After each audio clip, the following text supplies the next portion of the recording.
Hey guys, thanks for year. இந்த வீடியோவில் நம்ம எதை பற்றி பார்க்க போகிறோம்னா ஆர்சிபியும் நானும். ஆர்சிபிக்கும் எனக்கு இருக்கிற கனெக்டை பற்றி அந்த வீடியோவில் பேச போகிறோம். லைஃப் கனெக்ஷன் இல்லை, நீங்கள் அப்படி தப்பாக எடுத்துக்கிட வேணாம். ஒரு நினைக்க மாட்டேங்க.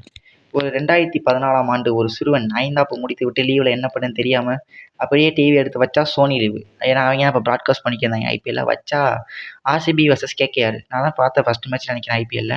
ஏன்னா அப்போ தான் ஃபாலோ பண்ண ஆரம்பிக்கிறேன் கிரிக்கெட்டை. கேகேஆர் பார்த்தீங்கன்னா ரசூலை யார் அடிப்பாங்க, 200 ரன் அடிச்சுருவாங்க. ஆப்போனன்ஸ் அப்படின்னா கெயில், கோலி, விராட் கோலி அடிச்சு போடுவாங்க ஈஸியாக. அதுக்கப்புறம் தான் முடிவு பண்ணேன், ஓகேப்பா நம்ம இனி ஆர்சிபி தான். அப்போ அந்த டீம்லாம் பார்த்தீங்கன்னா எனக்கு அந்த டைம் பார்த்தீங்கன்னா எனக்கு விராட் கோலிலாம் பிடிக்காது. எனக்கு அதான் நான் ஏவி டிவிலியர்ஸ் ரொம்ப பிடிக்கும், கிறிஸ் கெயில் ரொம்ப பிடிக்கும். அதுக்கப்புறம் தான் முடிவு பண்ணேன், சரி நம்ம வந்து ஒரு இனிமேல் ஆர்சிபி ஃபேன்னு சொல்லிட்டு ஆர்சிபியை ஃபாலோ பண்ண ஆரம்பித்தேன்.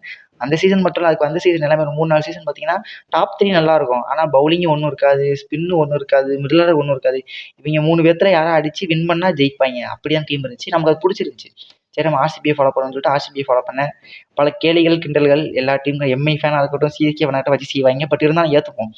ஏன்னா என்ன சொல்கிறது, ஒரு மாதிரி சோக்கஸ் அடிப்பாங்க, அப்படியே இருந்தாங்க. பட் ஆனால் என்டர்டெயின்மெண்ட்டாக இருக்கும், நம்ம ஃபாலோ பண்ணுமே சொல்லிட்டு நான் ஆர்சிபி ஃபேனாக இருந்தேன். ஜெயிப்பாங்க, அந்த ஜெயிப்பாங்க, இந்த ஜெயிப்பாங்க, அந்த ஜெயிப்பாங்க. இந்த 11 வருஷம் நான் ஐபிஎல் பார்த்துட்டேன். இந்த வருஷம் ஜெயிப்பாங்க நம்புவோம். இந்த வீடியோ ஃபுல்லாக என்னடா அது ஆர்சிபிக்கு முட்டு கொடுக்குன்னு பேசுகிறாங்க. நான் ஆர்சிபி ஃபேனால கொஞ்சம் அந்த சாயில் இருக்கலாம், நீங்கள் அதை கொஞ்சம் ஏற்றுக்கணும். ஸோ இதான் சொல்ல வந்தேன். அது மட்டும் இல்லாமல் அதுக்கப்புறம் பார்த்தீங்கன்னா 2018 பார்த்தீங்கன்னா கெயிலை வந்து ரிலீஸ் பண்ணிங்க. கெயில் ரொம்ப பிடிக்கும். கெயில் வந்து பஞ்சாப் கிரிக்கெட். அப்போ கொஞ்சம் வருத்தமாக இருந்துச்சு. இப்போ இருந்தாலும் நம்ம ஏபி டிவிலியர்ஸ் ஃபேனில் சரி ஏபி டிவிலியர்ஸ் இருக்காரு அப்படின்னு பார்த்தா ஏபி டிவிலியர்ஸும் ரிட்டையர் ஆகிட்டாப்ல. அதுக்கப்புறம் எனக்கு டீம் கனெக்ட் இல்லாமல் இருந்துச்சு. அதுக்கப்புறம் தான் விராட் கோலி பிடிக்க ஆரம்பிச்சு. இப்போ ஃபஸ்ட்டு உண்மையாக சொன்னால் விராட் கோலி பிடிக்காது. ஆனால் விராட் கோலி இப்போ எனக்கு பிடிக்கும். ஏன்னு பார்த்தீங்கன்னா என்ன இருந்தாலும் ஒரு ஆட்டிடியூட் இருந்தாலும் அந்த இந்தியாவுக்காக எவ்வளோ செஞ்சுருக்காரு. 2018 அந்த ஆஸ்திரேலியாவில் வின் பண்ண சீரீஸ்லாம் மறக்க முடியாது. ஸோ அதுக்கப்புறம் விராட் கோலி ஃபேன் ஆகணும். அதுக்கப்புறம் டீம் நல்லா போச்சு.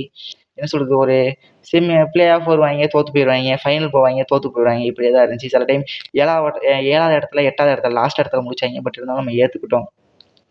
ஆர்சிபியை பற்றி சொல்லணும்னா என்ன சொல்கிறது, ஒன்றே ஒன்று சொல்லலாம். அவங்க சேட்டை பண்ணான்னு நான் இல்லைன்னுலாம் சொல்லலை. இந்த கண்ணன் தேவன் டீப்புடியாக இருக்கட்டும், டீமை வம்பிழுக்கிறதா இருக்கட்டும், சிஎஸ்கே எம்ஐ கூட போய் சண்டை ஓடுறதா இருக்கட்டும். பட் என்ன சொல்கிறது, அப்படி இருந்தால் தானே என்ன சொல்கிறது, கொஞ்சமாக என்டர்டெயின்மெண்ட்டாக இருக்கும் ஒரு ஐபிஎல்ங்கிறது. நம்ம என்ன சொல்கிறோம், இப்போ சிஎஸ்கே ஒரு எம்ஐ முதல்ல ரைவல்ரிங்கும். ஆனால் ஒரு ஆர்சிபி சிஎஸ்கே, ஒரு ஆர்சிபி எம்ஐ முதல்ல ரைவல்ரியாக இருக்குன்னா என்ன ரீசன்? ஏன்னா அவங்களாம் 5 கப்பு அடிச்சிருக்காங்க. ஆனால் ஆர்சிபிங்கிற டீமே கப்பே அடிக்கல. ஒரு ஜோக்கர் சொன்னாலும் அவங்களோட அந்த டீமோட ரெவல்யூஷனே பார்த்தீங்கன்னா அந்த ஒரு சூப்பர் ஸ்டாரை வச்சு கொண்டு போய் அவங்களோட மேட்ச் எல்லாமே கொஞ்சம் சீரியஸாக கொண்டு போய் நல்லா இருந்துச்சு. ஆர்சிபி vs கேகேஆர் இந்த மாதிரி மேட்ச்லாம் பார்த்தீங்கன்னா ரொம்ப ரைவல்ரியாக ரொம்ப நல்லாயிருக்கும். ஐபிஎல் இந்த மாதிரி டீம் இருக்கணும்ல. இந்த மாதிரி டீம் வந்தால் தானே இந்த மாதிரி என்டர்டெயின்மெண்ட் தானே. ஐபிஎல் என்ன சொல்கிறது, எல்லாம் பிஸ்னஸ் தானே. அப்படின்னு போய் இந்த மாதிரி டீம் இருக்க போய் நல்லா தான் இருக்கும். கண்டிப்பாக என்டர்டெயின்மெண்ட் குறைவே இருக்காது. இந்த ரைவல்ரி எனக்கு ரொம்ப பிடிக்கும். இந்த வருஷம் இப்போயாவது ஆர்சிபி ஃபைனல் வந்திருக்காங்க. இந்த வீடியோ எடுத்துகிட்டு இருக்க அன்றைக்கி பார்த்தீங்கன்னா நாளைக்கு ஃபைனல். நாளைக்கு செவ்வாய்க்கிழமை ஃபைனலு. ஆர்சிபி வின் பண்ணுவாங்க நம்புவோம். நீங்கள் இந்த வீடியோ எப்போ பார்க்குறீங்கன்னு தெரியாது. அதுக்கப்புறம் தோத்துச்சா ஜெயிச்சிட்டான்னு கமெண்ட் பண்ணுங்கள். என்ன பண்ண சொல்கிறீங்க. பஞ்சாப் வேறு எனக்கு கொஞ்சம் நம்பிக்கை கம்மி தான். ஏன்னா ஃபைனல் வந்துடுவாங்க, அது பிரச்சனை இல்லை, வந்துட்டாங்க. இப்போ நாங்கள் திரும்பி ஜெயிச்சு வராங்க, எம்ஐ ஜெயிச்சு வராங்க. என்ன கூத்து நடக்க போதோ. பட் இருந்தாலும் எனக்கு ஒரே ஒரு ஆசை தாங்க. இப்போ எனக்கு அந்த ஆர்சிபியோட கனெக்ட் இருக்கான்னு கேட்டால் அவ்வளோவா இல்லை. பட் இருந்தாலும் நம்ம சின்ன வயசுலேருந்து ஆர்சிபி ஃபாலோ பண்ணுறேன்னு சொல்லிட்டு இப்போ ஆர்சிபி ஃபாலோ பண்ணிட்டு இருக்கேன். அதுவும் கோலி பார்த்தீங்கன்னா T20 ரிட்டையர் ஆகிட்டாரு, டெஸ்ட்லையும் ரிட்டையர் ஆகிட்டாரு. அவரோட கிட்டத்தட்ட எண்டு கேம் ஆட போகிறாரோன்னு எனக்கு ஒரு ஃபீலாக இருக்குது. மேபி இந்த 2027 வேர்ல்டு கப் நினைக்கிறேன், 50 ஓவர் வேர்ல்டு கப்புறம் கண்டிப்பாக அவர் நிற்க தான் போகிறாரு நான் ஃபீல் பண்ணுறேன். சரி பார்ப்போம். கண்டிப்பாக எனக்காக இல்லைனாலும் விராட் கோலிக்காகவாது இந்த சீசன் ஜெயிக்கணும் அப்படிங்கிற எண்ணம். ஒரு சீசன் ஜெயிச்சுட்டு அதுக்கப்புறம் திரும்பி தோத்தாலும் பரவாயில்ல, விராட் கோலி ரிட்டையர் ஆனாலும் பரவாயில்ல. பட் இருந்தாலும் கோலிக்காக ஜெயிக்கணும் அப்படிங்கிறது என்னோட எண்ணம். கோலி வந்து நான் சொல்கிறேன், எனக்கும் கோலி ஃபஸ்ட்டு பிடிக்காதான். பட் இருந்தாலும் இப்போ பார்த்தீங்கன்னா அவர் செஞ்ச சாதனைகள் அதை பற்றி பட்டியல் போட விரும்பலை. ஏன்னா அதுக்கு நான் என்ன சொல்கிறேன், ஆர்சிபிக்கோ இல்லை கோலிக்கோ முட்டு கொடுக்குற மாதிரி இருக்கும். அது வேணாம் எனக்கு. ஓகே ஜெயிக்கணும், இந்த சீசன் நல்லா தான் விளாண்டுருக்காங்க. குவாலிஃபைல ஜெயிச்சு ஃபைனல் போயிட்டாங்க. பட் என்ன நடக்குதோ அதான் நடக்கும், பார்ப்போம். பட் இப்போ ஆர்சிபி வின் பண்ணிட்டு அடுத்து விராட் கோலி வெளியே போயிட்டாருன்னா எனக்கு உண்மையிலே எந்த டீமை சைட் பண்ணேன்னு தெரிலங்க. எனக்கு எம்ஐ பிடிக்கும், சிஎஸ்கேவும் பிடிக்கும்.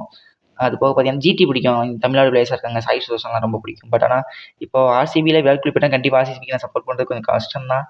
அதுக்கப்புறம் எந்த டீமும் சப்போர்ட் பண்ணுவேன், ஐபிஎல் பார்ப்பேன், ஒரு கனெக்ஷனே இருக்காது. நம்மளோட ஃபேவரட் பிளேயர் போயிட்டானா அடுத்துன்னு சொல்கிறது. அது 2019 வேர்ல்டு கப்பில் தோற்ற உடனே அந்த இன்டர்நேஷனல் கிரிக்கெட் பார்க்க நிப்பாட்டியாச்சு. இந்த வேர்ல்டு கப்லாம் last T20 world cup, champions trophy இந்த மாதிரி மட்டும் தான் பார்த்துட்டு இருப்போம் நம்ம. அந்த மாதிரி தான் ஐபிஎலும் ஆயிரம் கால் பண்ணுறேன். சரி ஓகே பார்ப்போம். இருந்தாலும் இவ்வளோ ஃபீல் பண்ணக்கூடாது தான். நம்ம பொழப்ப பார்க்கணும். நமக்கு சோறு போடுறது ஐபிஎல்லோ ஆர்சிபியோ விராட் கோலியோ கிடையாது. நமக்கு நாம தான் அப்படிங்கிற ஒரு உயரிய கருத்தோட இந்த வீடியோவை நம்ம க்ளோஸ் பண்ணுறோம். இது வரைக்கும் பார்த்தீங்கன்னா ரொம்ப நன்றி. இந்த வீடியோவை தயவு செஞ்சு சப்ஸ்கிரைப் பண்ணுங்கள், லைக் பண்ணுங்கள், கமெண்ட் பண்ணுங்கள், ஷேர் பண்ணுங்கள். எனக்கு கொஞ்சம் ரொம்ப சப்போர்ட்டாக இருக்கும். தேங்க்யூ ஃபார் வாட்சிங் this video. Thank you so much.